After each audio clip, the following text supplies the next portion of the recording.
So hello guys, आज हमारे खेत से वो निकलती है ना कैरियर लास्ट जो सबके पीछे वाली जो निकलते हैं ना, इसको हम ऐसे तोड़ लेते हैं, दूसरा पकवाते हैं क्योंकि जल्दी इसमें से रुई नहीं निकलती।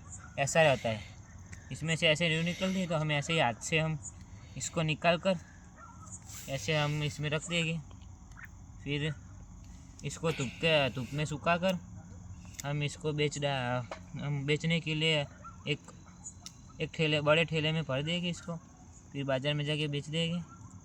तो हम ऐसे रुई निकालते हैं। हम दोपहर को स्कूल पर जाके आते हैं ना, जब शाम को, तो हम उस खेत में साफ़ सफाई करते हैं और रात को खा कर हम इसको साफ़ करते हैं। आप देख सकते हैं ऐसे हम रुई निकालते हैं।